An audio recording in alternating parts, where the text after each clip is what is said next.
Hi, I'm Jim Hodge, pastor of the Aldersgate United Methodist Church in Grand Rapids, Michigan. This is my wonderful spouse, Kathy. Today we're passing our time in isolation with a game my great-grandmother taught me how to play, gin rummy. So before we get started, I'm going to catch them up on what we're going to be talking about today. Someone told me recently that they were experiencing a lot of grief through this crisis, and could I please say a few things about that? During this time of isolation and turmoil, we may all be experiencing some grief. So in this episode of Sequestered Spirituality, let's take account of what it means to grieve. Authored by Elizabeth Kubler-Ross in 1969, in her groundbreaking book on death and dying, she identifies 5 stages of grief. These designations can be very helpful signposts for us as we make our way through the next few weeks. Also, too, please note, these stages do not occur in any given order. They can overlap and reanimate themselves in different ways. Okay, let's play. It's your turn.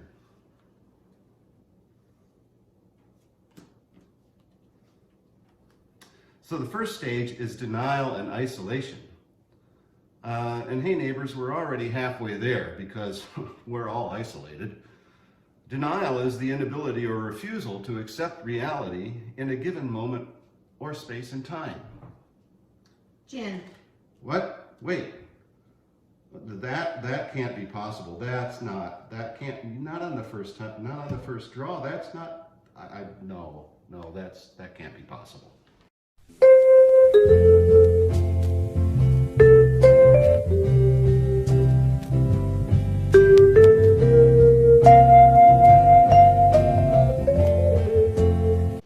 So, if you're having problems with reality, maybe take a few moments to investigate what really is, or take a few deep breaths, or talk to a friend, like a loving spouse, and to check your perspective out. And yes, getting gin on that first draw really is possible.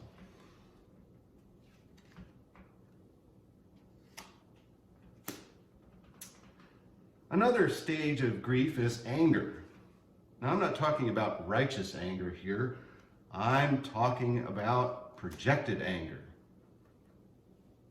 And when we project anger, we usually are masking something else, like disappointment or frustration or sorrow or guilt or jealousy. And we project it, we throw it on to someone else. That is, we attribute it to someone or something else. By blaming that someone or something else for it. That's projected anger. Jen. What? What the? Hey, who dealt this?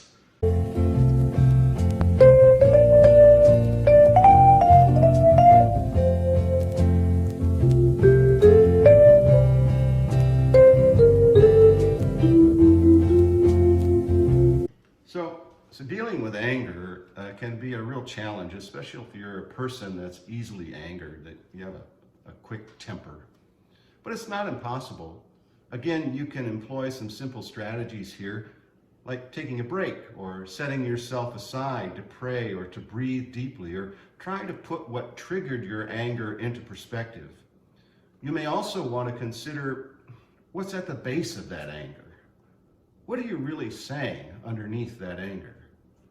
That can be something you can talk over with a friend or a loved one, like a supportive spouse, or take to God in prayer. I don't think you're going to need this one. Another stage of grief is bargaining. This is what I call the if-only stage. When faced with grief, we may tell ourselves, if only I had been a better person, then things would be different. Or if only I had been there, then that would never have happened. Or if only someone had shuffled these cards better, well, never mind, and you get the picture.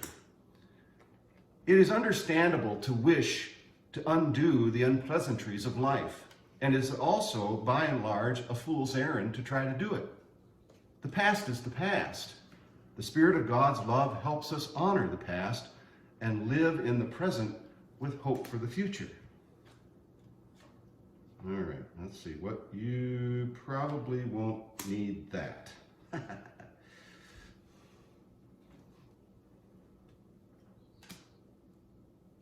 Jen. Really? Okay, God, what do I have to do? Seriously, I mean, what? Oh, boy.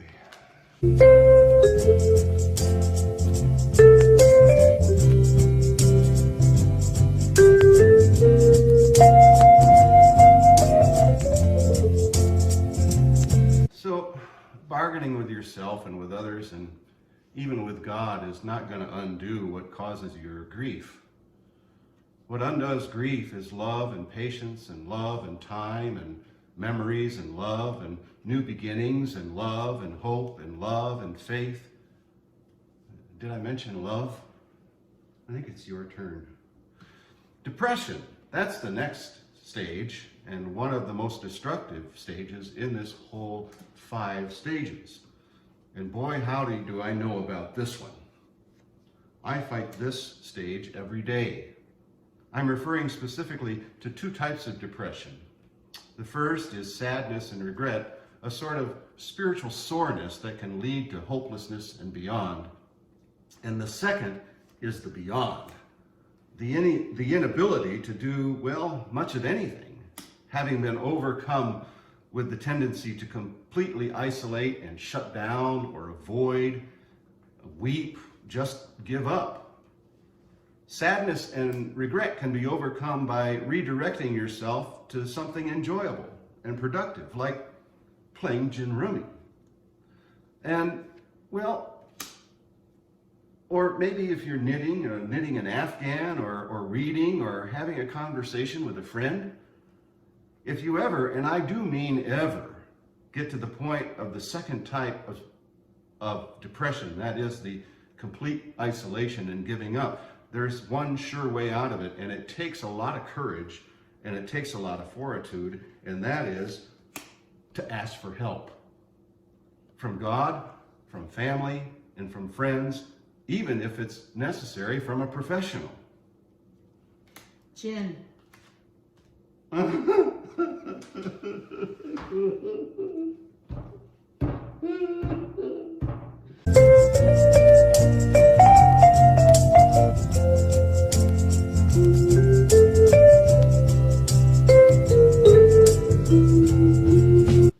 Well, things like depression and anxiety can be overcome. I'm living proof of that. One of the most important things I've learned along the way is to trust God and to thankfully rely on the good help of others, like a loving spouse and a family and a gifted therapist and a spiritual director. Above all else, please do not give up. So that's 4 stages: denial and isolation, anger, bargaining, and depression. Remember, please, that these do not always happen in order, nor separately. All the stages can overlap on different levels, including the next one, which is acceptance. Not everyone gets here, and that's okay. And certainly not everyone comes to accept all things about grief. Otherwise, grieving could be, just one and done. I look at acceptance, well, as a gift. It's a peace that allows one the ability to calmly accept things as they are, and in so doing to stay in the moment as long as needed, and to move ahead in hope and love. And one other thing, not everyone grieves the same way. We all overcome loss in different fashion. The order of stages and peculiar strategies can be important.